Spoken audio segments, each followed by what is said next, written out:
네, 반갑습니다.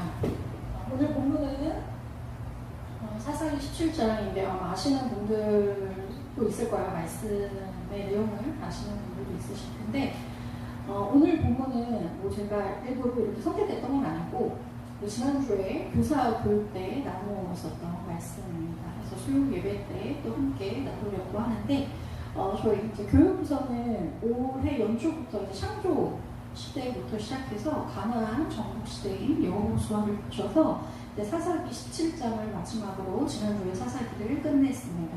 그리고 이번 주부터는 이제 룻기서를 공부하게 되는데 지난주에 나누었었던 말씀을 함께 나누도록 하겠습니다.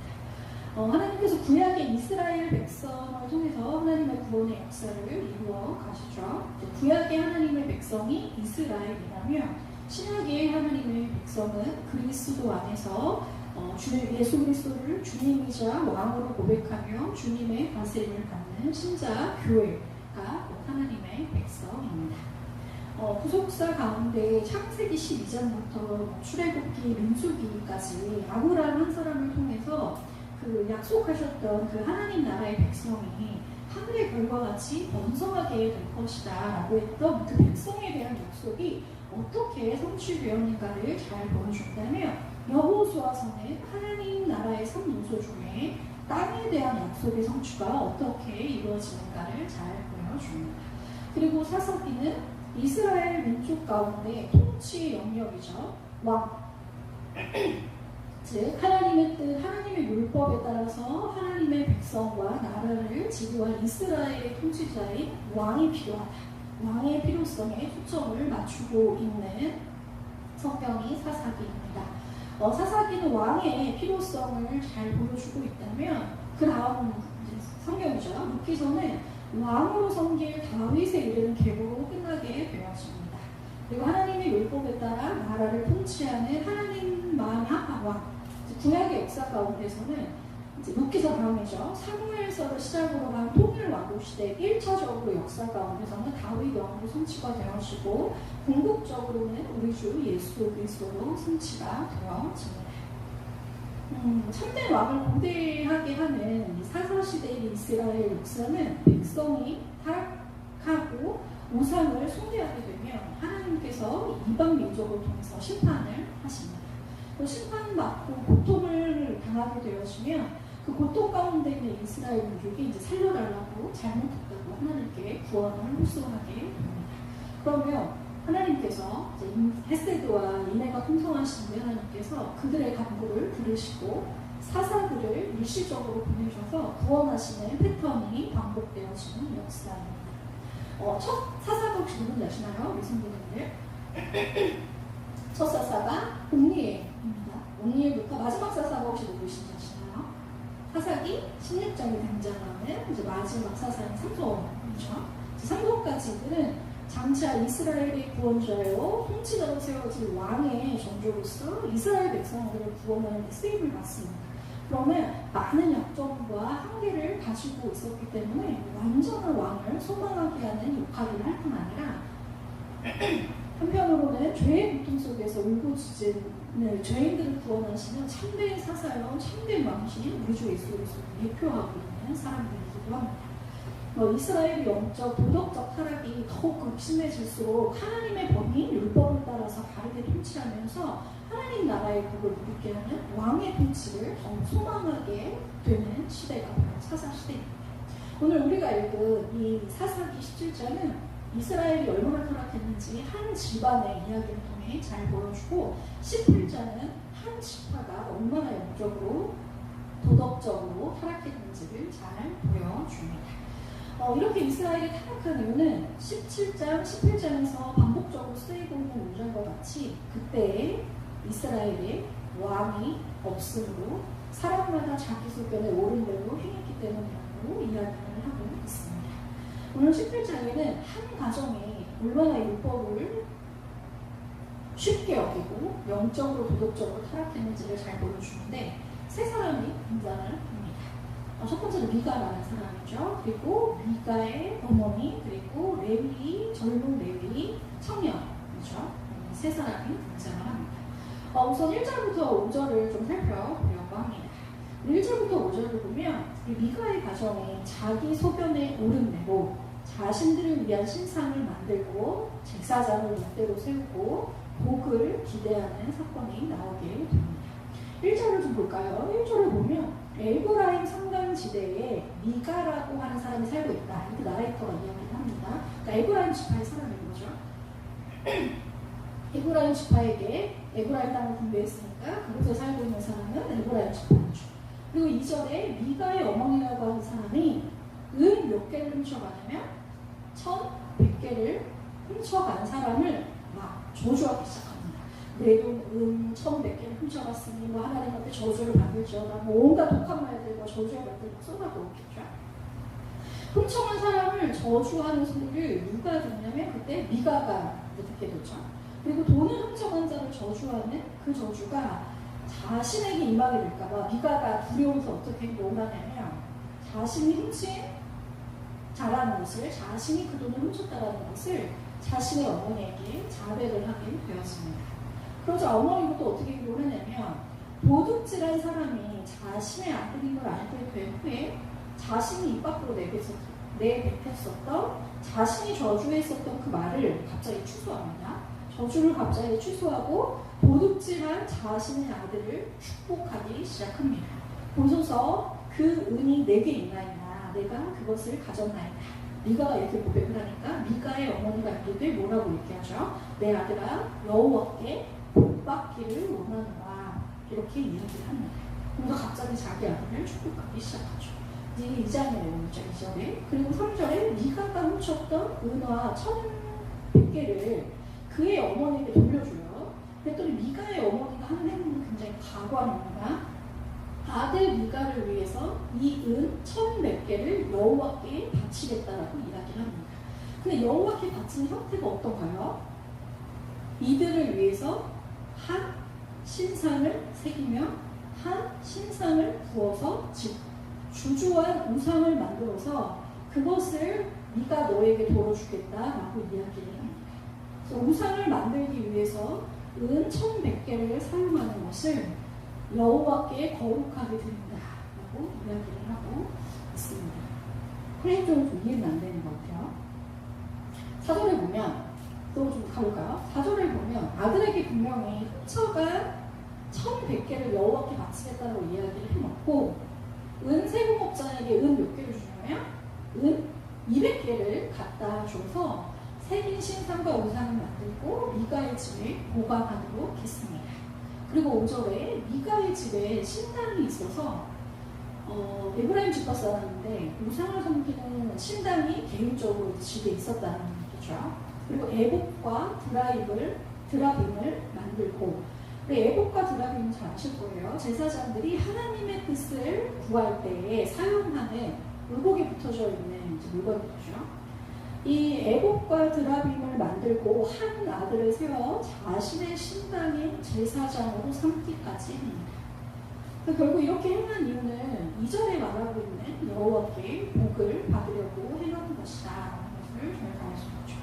여호와를 위해서 우상을 만드는 것도 어느 법을 기준으로 행하는 것인지 도저히 알 수가 없고 처음 바치겠다고 했던 액수가 아깝게 느껴졌는지 마음을 바꿔서 은 200세겔로 우상을 만들 뿐 아니라 미가의 집에 즉 에브라임 지파, 이스라엘 백성의 에브라임 지파에 개인적인 신당을 모시고 있다는 것도 말이 안 되고 심지어 레위 사람이 아니라 에브라임 지파 사람을 자기 마음대로 그가 모시고 있는 신당의 제사장으로 삼고 또 그것으로 여호와께 복을 받기 원하는 미가의 가정의 모습은 하나님의 뜻이 율법과 전혀 상관없이 자기 소견에 옳은 대로 행하며 죄를 짓고 있고 또 철저히 회개하고 돌이켜도 사실 모자랄 판인데 자기 소견에 옳은 대로 자기가 상정하고 있는 이 복을 기대하고 죄를 짓고 있는 이런 무지, 죄악을 17장 1절부터 5절을 통해서 잘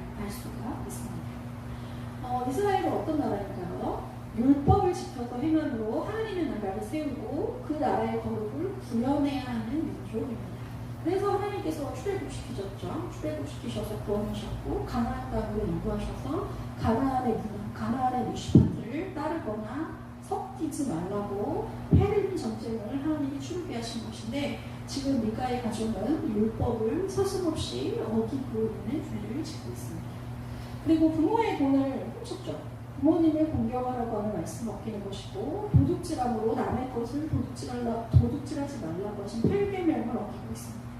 또한 자기 마음대로 저주했다가 여호와의 이름으로 자기 마음대로 축복하면서 여호와의 이름을 망령되이 부르는 죄를 짓고 있고 여호와를 위해서 여호와께 드린다라고 하면서 아들을 위해 우상을 새겨 만들면서 결국 2계명을 어기는 죄를 짓고 있는 것을 볼 수가 있습니다. 그래서 우리가 중요하게 좀 살펴볼 것이 있는 것 같아요. 우리 미가와 그의 어머니는 하나님이 주신 종교적인 용어들을 사용하고 있습니다. 여호와를 위해 내가 거룩히 드리겠다. 제사도 드리는 행위가 있고 제사를 지키는 장소, 신당도 있고 제사를 인도하는 제사장도 세우는 것을 보면 종교적인 용어와 형태를 분명히 띄고 있습니다. 그런데 하나님이 지키라고 주신 율법의 진의, 그 뜻과 그 세계관, 그 가치관과는 전혀 상관없이 종교적인 이름을 빌어서 자기에게 저주가 임하지 않을 뿐 아니라 자기가 선정해 놓은 복을 여호와께 받기를 원하는 모습을 볼 수가 있습니다. 어떻게 이런 일이 일어날 수 있을까요? 어떻게 이런 일이 가능할까요? 성경은 6절에 이렇게 이야기를 하고 있습니다.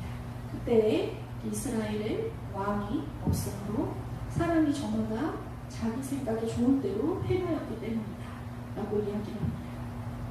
이스라엘을 다스리는 왕이 그 나라의 백성에게 주신 법이죠. 율법의 의미는 전혀 모르고 율법의 내용 형식은 남아있어요. 형식은 남아서 그냥 각기 자기 속도에 오는 대로 행하면서 복을 달라고 하는 일이 벌어지는 것입니다. 이스라엘을 통치하는 참된 왕 여호와 하나님이시죠. 지금 왕이신 하나님과 그 법을 떠난 극심한 영적 혼란과 지금 아주 이 타락의 상태임을 알 수가 있는데 하나님의 법을 따라서 백성을 통치하는 지도자도 없어요. 지금 왕도 없고 또 여호와 하나님이 주신 약속의 땅 가나안에서 율법을 지켜 행하면 진정한 안식을 누리게 될 거다라고 하나님이 그렇게 출애굽할 때부터 계속해서 이야기해 주는데 안식을 누리기를커녕 지금 미가의 집안을 보면 죄악으로 깊이 물들어서 혼란과 도탄에 빠져 있다는 것을 볼 수가 있습니다. 하나님의 율법대로 가르쳐주고 또 그 목표로 다스릴 왕이 이스라엘에게 필요하다는 것을 저희가 잘 알 수가 있습니다. 두 번째는 7절부터 13절의 내용을 보면 미가의 집안과 더불어 한 종교인의 타락이 어떠한가를 또 잘 보여주는 사건이 나오게 됩니다. 7절을 보면 유다 지파에 속한 한 젊은 레위인이 산 곳을 찾아서 자기가 속한 베들레헴을 떠나 가는 길에 8절에 에브라임 산단 지대에 있는 미가의 집에 이르게 됩니다. 그리고 9절에 자신의 집에 유숙하러 레위 청년에게 미가가 묻죠. 뭐라고 묻냐면 어디에서 왔습니까? 이렇게 물으니까 유다 베들레헴에서 사는 레위인인데 내가 거류할 곳, 즉 살 곳을 찾는 중입니다. 라고 이렇게 젊은 레위인이 이야기를 합니다. 그러자 10절에 미가가 제안을 하죠.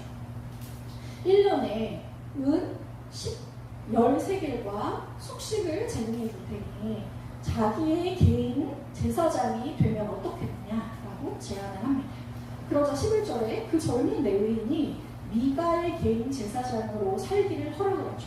합당하게 여겼다 이렇게 얘기를 해요. 그리고 그걸 좋게 여겼다 이렇게 얘기를 하죠. 그리고 그는 미가의 아들처럼 대접을 받았고 12절에 그 젊은 레위인을 미가 집안의 개인 제사장으로 삼게 되었습니다. 그러면서 13절에 미가가 레위인을 자신의 제사장으로 삼은 이유를 이야기합니다. 왜 이런 행동을 했냐면 이제 여호와께서 내게 복을 주실 것이기에 여호와께 복을 받기 위해 젊은 레위인을 돈을 주고 자기 집안의 개인적인 제사장으로 삼았다라고 이야기합니다. 이 사건을 보면 여러 가지 문제가 있지만 우선 레위인이 범하는 율법을 레위인이 율법을 범하는 잘못에 대해서 한번 더 살펴보려고 합니다. 원래 레위인은 율법에 따라서 자기 지역을 이탈하지 않아야 합니다. 자기가 속해 있는 지역에서 11조를 받으면서 하나님의 통치를 배워가고 율법을 가르치면서 죄를 지적하는 사명을 감당해야 하는 사람인데 지금 자기 지파에서 11조를 통해 먹고 사는 것이 힘드니까 자기 지파를 떠나 거주지를 옮겨서 미가가 제공하는 음식, 안락한 장소를 위해서 지금 종교적인 일을 하고 있다는 것을 알 수가 있습니다. 즉, 하나님이 주신 사명을 감당하기 위해서 하나님을 의지하는 것보다 먹고 살 것을 따라 사명이 아닌 종교적인 일을 하고 있는 모습을 볼 수가 있습니다. 또한 레위 사람을 제사장으로 삼은 미가도 율법을 어기고 제멋대로 자기 수견에 옳은 대로 행하는 죄를 짓고 있습니다. 미가가 어디에서 왔냐라고 묻으니까 유다 지파에서 온 레위 사람이라고 대답을 합니다. 그런데 그 레위 사람이 아론의 후손인지를 정확하게 확인하지 않고 자기 개인을 제사장으로 삼습니다. 원래 율법에 의하면 레위 사람이라고 모두 제사장이 될 수 있는 것이 아니고 레위 지파에 속한 사람 중에서도 오직 아론의 후손들만 제사장이 될 수 있기 때문에 그렇습니다. 출애굽기 28장 1절을 좀 살펴보도록 할게요. 찾지 않으셔도 됩니다. 제가 읽어드릴게요. 출애굽기 28장 1절에 이렇게 이야기합니다. 너는 이스라엘 자손 중 내 형 아론과 그의 아들들 곧 아론과 아론의 아들들 나답과 아비와 엘르아살과 이다말을 그와 함께 내게로 나아오게 하여 나를 섬기는 제사장 직분을 행하게 하되 라고 이야기하고 있습니다. 이와 같이 아론의 후손들이 제사장이 될 수 있는데 지금 레위 지파인 것은 맞으나 아론의 후손인지를 정확하게 확인하지 않고 제사장을 삼고 있는 것이 이상해요. 그리고 레위 사람이 미가의 제안을 받아들였을 때 자기의 개인적인 제사장으로 제사장직을 줘요. 제사장직은 전통에 따라서 오직 아론의 후손 제사장만이 줄 수 있는 것입니다. 근데 지금 미가는 1절에서 나레이터가 뭐라고 설명하냐면 에브라임 지파 사람이다라고 이야기를 하고 있죠. 에브라임 사람인 미가가 무슨 권한으로 지금 이 사람에게 제사장직을 준다라고 하는 것인지도 사실 잘 이해가 되지 않습니다. 총체적 난국이죠. 이렇게 자기 소견에 옳은 대로 마음대로 행하면서 레위 청년을 자신의 제사장으로 삶은 저변에는 미가가 여호와로부터 복을 받고 싶은 생각으로 가득 차 있었기 때문입니다. 율법, 즉 하나님을 아는 지식이 부재하고 형식만 남게 되니까 개인 산당을 운영했던 미가는 얼핏 비슷하게 흉내를 내면서 레위 사람을 제사장으로 고용함으로써 자신의 산당이 어느 정도는 종교적인 정당성을 가지고 있다 이렇게 생각하고 여호와께 복을 기대하는 것입니다. 1절부터 5절에 기록된 미가와 미가의 어머니가 저지른 죄악의 행동의 기원은 여호와께 복을 받고 싶은 것입니다. 7절부터 13절에서 미가와 레위 청년이 저지른 죄악의 행동의 그 저변에도 여호와께 복을 받기 위해 한 행동이라는 것을 알 수가 있습니다. 미가와 그의 어머니가 이렇게 종교적인 정당성을 스스로 보유하면서 형식적으로 종교를 숭배하고 있는 이유는 하나님의 뜻에 순종하는 것보다 여호와를 통해서 자신이 상정해 놓은 자신이 원하고 추구하고 받고 싶은 복을 받기 위한 것으로서 결국 형식은 갖추고 있지만 모든 것이 자신을 위해 한 종교적 행위라는 것을 알 수가 있습니다. 그리고 17장의 이 사건을 보면 그때의 왕이 없으므로 라고 하는 6절의 중심 구절이 이 앞뒤 사건을 담고 있습니다. 하나님을 왕으로 인정하지 않고 하나님을 아는 지식이 부재하기 때문에 자기 소견에 오른 대로 자의적으로 요리해서 취할 것은 취하고 버릴 것은 버리면서 결국 자신이 원하는 복을 여호와께 얻고자 하는 죄악된 모습을 볼 수도 있습니다. 그렇다면 우리 17장의 사건을 통해서 신약시대에 살아가고 있는 우리에게 이 17장의 메시지가 우리에게 어떠한 적용점을 줄 수 있는지 어떤 메시지를 주는지 한번 살펴보고자 합니다. 첫 번째로 이스라엘은 왕이 없으므로 자기 소견에 옳은 대로 행하였습니다. 더 정확하게 이야기하자면 왕이신 하나님의 뜻대로 순종하지 않고 배교하였고 자기 소견에 옳은 대로 행하면서 결국 역사 속에서 심판을 받게 되었습니다. 자기 소견에 옳은 대로 행하면서 결국 심판을 받게 된 이스라엘 모습을 통해서 우리 주님이신 왕이신 예수 그리스도 없이 살아가려고 하는 타락한 모습이 오늘 우리 교회에게 없는지 한번 되돌아보기를 원합니다. 구약의 모든 약속을 성취하신 우리 주 예수 그리스도가 바로 새 언약 백성이 교회된 우리의 왕이십니다. 에베소서 1장 20절부터 22절까지 설명하고 있듯이 하나님께서는 그의 능력으로 그리스도를 죽은 자들 가운데서 살리시고 하늘에서 자기의 오른편에 앉히셨다고 이야기를 합니다. 복음의 기초를 배우신 분들은 다 잘 아실 거예요. 하나님이 예수를 자기 오른편에 앉히셨다라는 것을 사단으로부터 이기시고 승천하셔서 하나님 오른편에 앉으셔서 통치권을 부여하셨다, 왕으로 삼으셨다라는 것을 이야기합니다. 하나님 나라를 다스리는 왕으로 삼으셨다는 거죠. 그래서 21절에 모든 통치와 권세와 능력과 주권과 이 세상뿐 아니라 오는 세상에 일컫는 모든 이름 위에 뛰어나게 하시고 21절에 만물이 그의 발 아래 복종하고 있는 왕이 되셨다. 그분은 교회의 머리로서 그의 몸이며 그의 백성의 교회를 충만하게 다스리시는 분이다라고 에베소서에서도 이야기를 하고 있습니다.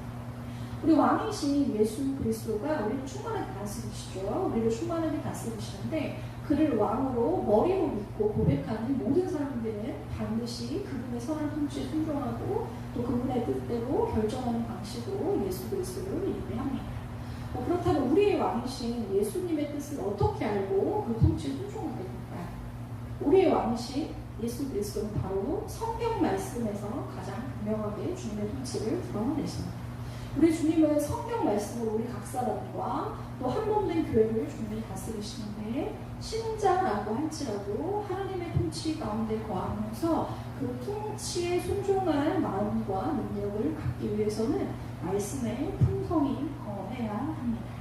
그러므로 우리는 디모데후서 3장 15절부터 17절에 말하고 있듯이 그리스도 예수 안에 있는 믿음으로 말미암아 구원에 이르는 지혜로 교훈과 책망과 바르게 함과 의로 우리를 교육하며 하나님의 사람으로 온전하게 하여서 모든 선한 일을 행할 능력을 갖추게 하는 이 성경을 배우고 확신하며 그 안에 거행을 하는 것입니다. 그래서 늘 개인적으로 성경을 읽고 연구할 뿐 아니라 또 할 수만 있다면 소그룹으로 모여서 또 주님의 말씀을 배우고 또 이렇게 수요 예배, 주일 예배, 주일 오후 설교 나눔을 통해서 말씀 안에 늘 거하며 또 주님의 뜻을 알아가며 그 뜻에 순종할 수 있는 원동력을 얻는 것은 참 중요합니다. 그런데 좀 더 가볼까요? 우리가 배우고 있는 말씀의 진짜 원리, 진짜 의미에 대한 통치를 만약에 우리가 거부하고 혹 우리 소견에 옳은 대로 행하고 있는지 그렇지 않은지 좀 우리의 모습을 살펴보아야 할 것입니다. 17장을 보면 미가와 그 어머니는 신상을 만들고 절하고 제사를 지내는 종교적인 정성과 열심히 있었습니다. 그리고 그 종교적인 행위를 주관하는 제사장도 있었습니다. 그리고 제사장이 하나님의 뜻을 구할 때 사용하는 에봇과 드라빔, 즉 신탁하는 행위도 있었죠. 그런데 이거는 하나님의 뜻과 상관없이 자기 소견에 옳은 대로 행하면서 저주를 피하고 복을 받는 방식으로 이 신상을 만드는 것입니다. 종교적인 형식도 있고 율법의 내용은 비슷하게 따라하고 있지만 그러나 그 안에 실체는 헛된 것으로 채우고 있었던 것이죠. 형식은 사실 본질을 갖는 그릇이기 때문에 중요합니다. 형식이 나쁘다 이렇게 말할 수 없어요. 그러나 본질이 없는 형식은 사실 헛되다라고 얘기할 수 있겠죠. 실체가 헛된 것으로 채워져 있다면 그 형식은 문제가 있다라고 진단을 할 수 있겠죠. 근데 혹시 우리도 예배도 드리고 헌금도 하고 봉사도 하고 가르치고 설교하는 저에게도 마찬가지겠죠. 저에게도 적용이 되겠죠.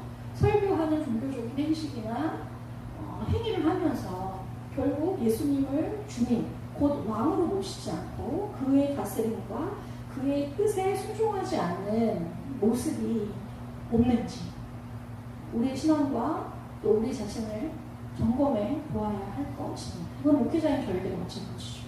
그래서 하나님의 뜻보다 자신이 원하는 것을 얻기 위해서 종교적인 열심을 가지고 행하고 있다면 돌이켜서 우리 왕 대신 예수님을 분별하고 순종하는 그 출발점에 다시 서기 위해서 예수 그리스도가 우리 위해 행하신 그 놀랍고 복된 일들을 계시한 그 십자가 복음을 다시 배우고 성령의 역사가 가운데 그 복음의 은혜를 다시 굳건히 붙들어야 할 것입니다.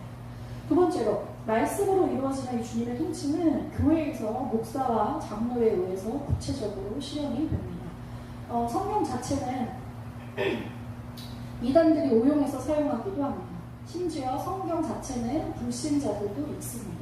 그런데 이 성경이 하나님의 능력으로 선포되어지기 위해서는 하나님의 말씀으로 바르게 해석해서 가르쳐주고 전수되어야 하고 그리스도 중심적으로 바르게 해석되어진 이 말씀이 선포되어질 때 성령이 역사하시죠. 성령께서 역사하셔서 말씀을 들을 때 마음이 새로워지고 믿음이 생기고 약한 믿음이 온전해지며 그 뜻에 순종하고자 하는 성령의 역사가 일어나게 되는 것입니다. 그게 말씀의 능력인 거죠. 그래서 이를 위해 교회는 단순한 성령의 글이 아니라 하나님의 구원 경륜을 성취하신 그 복음, 하나님의 구원 경륜을 성취하신 그 핵심은 예수 그리스도가 있죠. 그리고 예수 그리스도의 십자가 복음을 분명하게 잘 가르쳐야 하고 또 결국 그 예수 십자가 복음이 향하고 있는 한몸된 교회와 교회적 삶이 무엇인지를 분명하게 가르쳐야 합니다. 그래서 결국 교회적 삶이 왕이신 예수님의 통치를 받는 복된 길이라는 것을 교회는 잘 알려주어야 합니다. 그래서 이러한 주님의 통치가 교회에서 구체적으로 실현되어지도록 가르치고 치리하는 목사와 장로라는 직분은 교회에 주님이 선물로 주신 것입니다. 그래서 목사와 장로는 성경이 말하는 주님의 통치를 바르게 대응하기 위해서 성경의 글이 아니겠죠. 예수 십자가 복음과 그리고 그 복음이 기결되어지는 교회 그리고 그에 합당한 교회적인 삶이 무엇인지 또 그렇게 살아갈 때 성도가 누리게 되는 하늘의 복이 무엇인지를 성경을 근거로 잘 가르쳐 주어야 하고 그런 삶을 살아가도록 권면하고 돕고 지도해야 합니다. 그리고 교회는 직분자들의 가르침과 섬김을 통해 왕이신 주님의 통치가 교회에서 바르고 신실하게 대행되어질 수 있도록 분별하고 기도해야 하고 사람의 말 혹은 세속적인 원리가 섞여진 것이 아니라 성경적인 원리에 따라서 주님의 뜻이 교회에서 선포되어질 때 치리라고 말할 수 있죠. 치리라고 말할 수 있는 그 다스림 그리고 그 다스림에 순종하는 삶을 살아야 합니다. 세 번째입니다. 마지막 세 번째로 왕의 통치를 거부하는 사람들이 추구하는 복과 또 왕의 통치를 받는 백성에게 주신 복이 무엇이 어떻게 다른가 한번 살펴보고 마치려고 합니다. 미가와 미가의 어머니 그리고 젊은 레위인까지 자기 소견에 오른 대로 행한 행동 저변에는 하나님의 뜻과는 전혀 상관없는 자기가 상정해놓은 세상의 복을 여호와께 받기 위한 의도가 분명하게 있었습니다. 하나님께서 이스라엘 백성으로 하여금 가나안 땅에 들어가게 하신 이유가 무엇인가요? 하나님 나라를 세우시고 복과 안식을 주시기 위함이었습니다. 왕이신 하나님의 통치를 받으면서 거룩하고 구별되게 살아가면서 제사장의 역할을 감당할 뿐 아니라 이제 더 이상은 광야에서 떠돌아다니지 않고 무랑하지 않고 가나안 땅에 정착해서 농사를 지으면서 주님이 주신 소상을 먹고 가족들과 함께 안락한 집에 살면서 주님이 주시는 복과 안식을 누리고 가셨습니다. 이게 하나님 나라의 복을 잘 보여주고 있죠. 가나안 땅에서의 삶이요. 근데 하나님이 주신 복과 안식을 누리면서 거룩한 제사장 나라로서의 역할을 감당하기 위해서는 가나안의 문화를 받아들이지 않고 그들과 절대로 섞이지 않아야 한다고 하나님께서 말씀하셨습니다. 악한 가나안의 문화와 구별되어져서 거룩하게 살아가면서 하나님의 거룩하심을 드러내야 하는데 지금 이스라엘의 역사를 살펴보면 점점 가나안화되고 있죠. 가나안화되어 우상을 숭배할 뿐 아니라 주술적인 영향을 받은 행동들이 사사들에게서도 비일비재하게 일어나고 심지어 자신의 자녀를 번제로 바치는 일들도 행하고 가나안의 사람들과 결혼하는 일이 아무렇지 않게 있는 것을 보면서 점점 이스라엘은 가나안화되어서 율법의 종교적인 형식은 남아있지만 가나안 사람들과 똑같은 죄를 짓고 있는 모습을 보게 되었습니다. 근데 가나안의 문화는 대표적으로 두 가지로 이야기할 수 있습니다. 세속주의와 물질주의입니다. 세속주의는 무엇인가요? 하나님 없는 사람들이 추구하고 원하는 것을 똑같이 원하고 추구하는 것이고 왕이신 하나님의 통치를 거부하고 하나님을 믿지 않는 사람들이 원하고 추구하고 내가 이게 있으면 하나님을 대신해서 나를 안전하게 해줄 거고 구원해 줄 것이라고 믿고 여기는 것인데 이것은 결국 물질과 긴밀하게 연결이 되었습니다. 그래서 요즘 시대를 이야기하며 자신의 부와 명예, 명품의 소유 여부, 또 스펙, 아니면 건강, 자녀 출세 등 하나님을 대신해서 자신을 높여주고 복되다 할 것이다 라고 믿는 것들이 채워졌을 때, 즉 자기 욕망, 욕구가 채워졌을 때 복을 받았다라고 이야기를 합니다. 그렇다면 성경이 이야기하는 하나님의 백성님을 주신 복은 무엇일까요? 바로 하나님의 거룩한 백성으로서 가나안의 문화를 분별하며 싸우고 교회적 삶을 살아갈 수 있는 존재인 교회가 되게 하신 것이 우리가 받은 최고의 복인 것입니다. 에베소서 1장 1절에 이야기하고 있듯이 하나님 곧 우리 주 예수 그리스도의 아버지께서 그리스도 안에서 하늘에 속한 모든 신령한 복을 이미 우리에게 주셨다라고 이야기를 합니다. 하나님이 우리를 사랑하신 가장 궁극적인 증거는 우리를 거룩한 하나님의 백성인 교회가 되게 하신 예수님의 십자가인 것입니다. 에베소서 2장에서 말하고 있죠. 화평이신 예수님께서 십자가에서 형벌대속적 죽음을 죽어주심으로 하나님과 원수되었던 우리의 모든 죄와 죄에 대한 저주와 징벌을 대신 받으심으로 이제 하나님과 화목하게 하셨죠. 그래서 이제는 예수 그리스도 십자가를 통해서 죄의 문제를 해결하고 하나님과의 관계가 회복한 자들은 하나님 아버지라고 부르죠. 하나님께 나아가서 예배하고 하나님께 사랑받는 자가 되고 하나님을 사랑하는 자가 되었습니다. 하나님과의 관계가 회복되게 하죠. 이 십자가를 통해서 죄로 인해서 대립하고 반복하고 서로 자기를 사랑하고 자기를 높이면서 원수되었던 사람들과의 관계도 십자가로 자기 안에서 한 세 사람을 지어 화평하게 하셨죠. 그래서 이제 한 몸으로 한 성령 안에서 한 아버지께 나아가는 하나인 교회로 우리를 재창조하신 것입니다. 그래서 그리스도 안에서 하나님의 거룩한 백성 하나인 교회로 우리 각 사람을 재창조하시기 이전에 우리는 세속의 흐름에 따라서 자기 욕구를 채우는 방식으로 그것들을 자랑하면서 자기 사랑에 빠져서 하나님을 대적하는 방식, 자기만을 위해 살아갔었더라면 이제는 그리스도 안에서 새로운 존재가 되어서 새로운 존재에 합당한 삶을 살아가는 구원받는 존재가 되었습니다. 좀 전에도 제가 말씀드렸던 것처럼 하나님께서 우리를 구원하실 때는 개인이 아니죠. 그리스도 안에서 한몸된 하나님 교회로 재창조하시는 방식으로 구원하신다. 성경은 이야기합니다. 그래서 그리스도의 모든 것을 받아 누리게 됐다. 그리스도와 연합해서 그리스도의 모든 것을 받아 누리게 됐다라고 이야기할 때도 우리는 개인이 아니라 교회를 통해 그리스도의 모든 것을 받아 누리게 되어집니다. 그래서 그리스도 안에서 한몸된 교회 지체들의 은사와 섬김을 통해서 그리스도의 것을 받아 누릴 뿐 아니라 이제는 자기 사랑에서 벗어나 이웃 사랑을 실천해야 하는 첫 번째 대상인 교회의 지체들을 내 몸과 같이 사랑하고 희생하면서 다른 사람을 위해 자신을 희생하셨던 그 예수님을 닮아가는 거룩한 존재일 뿐 아니라 자기 욕구를 채우면서 자기 취향, 자기 성향을 교회적 존재보다 더 강조하는 세속의 흐름과 맞서 싸우면서 하나님의 뜻인 거룩을 이루어가는 교회로서 하늘의 신령한 모든 복을 누리며 살아가고 있는 사람들이 바로 우리인 거죠. 그래서 구약의 이스라엘 백성들이 그토록 받아 누리고 싶었던 하나님 나라의 복을 지금 교회로서 우리는 누리고 있는 것입니다. 그래서 우리는 주님의 몸된 교회에서 예수 십자가 복음의 불과한 말씀의 통치를 받을 때 자신도 모르는 사이에 종교를 통해서 하나님을 이용해서 자신이 원하는 무엇인 것을 얻을 수 있다고 하는 잘못된 신앙의 유혹에 빠지지 않게 될 수 있고 무엇이 성경이 말하는 참된 복인가 라고 하는 성경의 정의도 이해하고 믿고 순종하며 살아갈 수 있게 되어지는 것입니다. 마지막으로 말씀 하나 마치고 말씀 하나 읽고 마치려고 합니다. 고린도전서 1장 18절의 말씀입니다. 제가 읽어드리도록 하겠습니다. 십자가의 도가 멸망하는 자들에게는 미련한 것이요 구원을 받는 우리에게는 하나님의 능력이라.